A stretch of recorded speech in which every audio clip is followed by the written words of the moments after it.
Welcome on in, golf fans. It's your boy Gsluke here with our round one prop preview for the Wyndham Championship. Gonna break down what to expect from Sedgefield Country Club, the venue for this week, and of course, some of my top props over there on Prize Picks and on Underdog. And I can include Prize Picks this time because the payouts pretty much fixed. At least for 2 and 3 mans, you've got pretty solid payouts. But for some of the larger end cards, you still have a slightly lower payout structure. So it's not completely back yet, but still pretty damn solid. So let's start with a look at the golf course, shall we? So last year, your winning score was 20 under par, but that was a 5-stroke victory for Tom Kim. So he had quite the leg up on the rest of the field. Last year, I'd say played slightly harder than what we're used to seeing. So the actual scoring average was only about 3/4 of a stroke under par. Whereas if we take a look at like 2021, for example, scoring average was better than a stroke under par. So don't be fooled by the winning score, right? 20 under. That's very comparable to what we've seen there in 2021, 2020,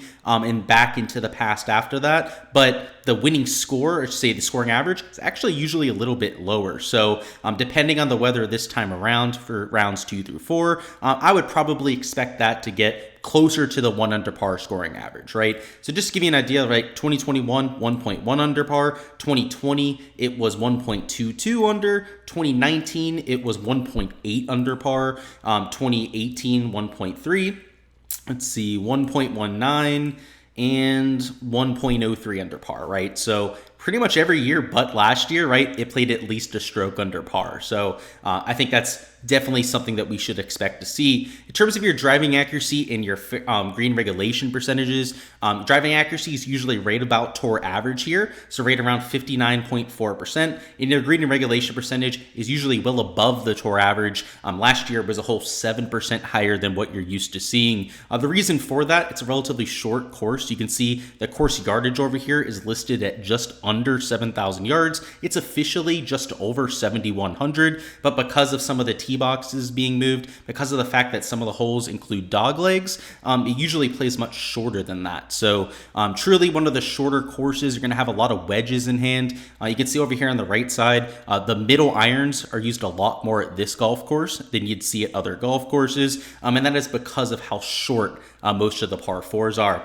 If we take a look at the weather, it's a little bit more interesting, a little bit more dicey for Thursday. Early on, looks pretty beautiful, right? 5 to right around 10, 11 mile an hour of winds. Your wind gusts are a little bit higher, but I don't know if I'm that worried about it, right? Like they're low sustained winds. They might see a few gusts that come through, throw players off, but it's not like you're going to have a 10 to 15, maybe 20 mile an hour set of sustained winds that are going to throw players off and make the golf course play longer, right? Or something like that. So what I'm worried about is the PM wave, right? So over here in the PM wave, you can see the sustained winds are closer to 10, 12 miles an hour the entire time. And the wind gusts kick up into the 20 to maybe even 30 mile an hour range. And on top of that, it looks like there's going to be like 3, maybe 4 hours of rain. Now, depending on what forecast you look at, the forecast changes. You can see there's more rain in this NAM forecast. The wind gusts a little bit lower. So that's, worth at least considering. This Meteo Blue model also calling for a lot of rain there on Thursday, and pretty similar to the HRRR. This Icon model, once again, has rain during the day. Either way, it's looking like a little bit of a dicey afternoon, right? The morning wave in most of these models looks to have relatively low sustained winds. The one that I trust the most would be this HRRR. The closer and closer you get to the actual time, the more accurate that this model gets. So if you're going to go back and check anything here on windy.com, go and look at this HRRR model, and the closer you get to lock, if it's looking like it's going to be beautiful tomorrow morning, that's going to be the pocket that you want to target for most of like your overs for birdies or your unders for strokes. What I would call a positive stance on a player. You're looking for most of those from the AM wave. So with that being said, what props am I taking, right? So let's go ahead, throw these 3 in here on Prize Picks. We've got 2 unders for strokes in a Shane Lowry and an Adam Scott. And then we've got an over for Justin Thomas on birdies. So worth noting, on top of this 0.74 under par scoring average, your birdie or better average last year was 3.999. So pretty much 4 birdies per round. In the years past, going back to 2016, it's either been over 4 birdies, so usually like 4.12 up to like 4.2 birdies per round. At the lowest, pretty much what you saw last year, right? The 3.99 birdies per round. So if the average player is going to be making 4 birdies per round. Somebody like Justin Thomas, who's an elite tier birdie maker, probably a top 3 birdie maker in this field, is projecting it at least at like 5 birdies. In fact, he's at 5 birdies over here on Underdog. So if you're trying to do some price shopping, that's what you'd find over there on that side. Let's see. Yeah, look at this. Justin Thomas, 5 birdies right there. Over here in Prize Picks, right, he's at 4.5 birdies. So I'm taking that over. He's going off early. He's still in the top 35 on tour when it comes to birdie average, despite being outside of the playoffs, right? So Justin Thomas has always been somebody who's usually like top 5 on tour when it comes to birdie percentage.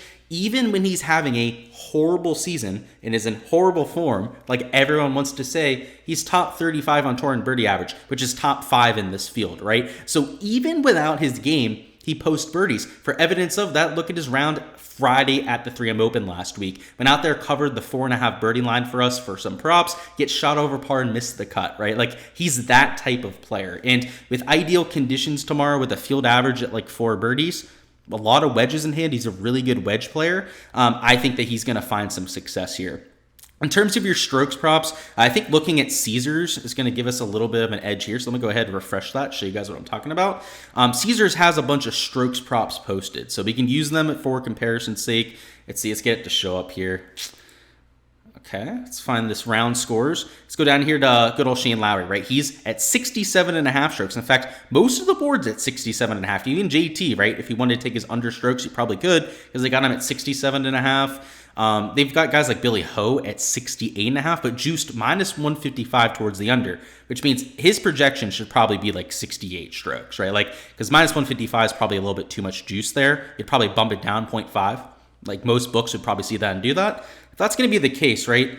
Adam Scott, Shane Lowry, right? AM wave golfer. So again, in the perfect conditions, should now be at the same price as a Billy Horschel, right? So over here in Underdog, I already took their unders. They've already been bumped, so we can't even take those later. But I love this under on Adam Scott strokes and this under on Shane Lowry strokes. Lowry likes himself a short golf course. Adam Scott finished second here a few years ago in a 6-man playoff. Out there, nearly won the golf tournament here at the Wyndham Championship. So clearly they both kind of fit this style of golf and are going off early with, like I said, the conditions that we're looking for. So, you know, last week this would have paid a lot less than 5x. Now we're back to the normal payouts. And if you just wanted to take the 2 strokes props here, because of the push equity there at 68, you'd still get a 3x payout, right, for taking these 2 unders. So I love the fact that they've changed the payouts. It doesn't look like they have the full board posted yet, because they only have, like 8 guys posted. But yeah, when we get the full board, there'll be even more props I'm taking over there on the Patreon page, on top of what we've already taken over here on Prize Picks. So make sure to check out the Patreon for all of my exposure.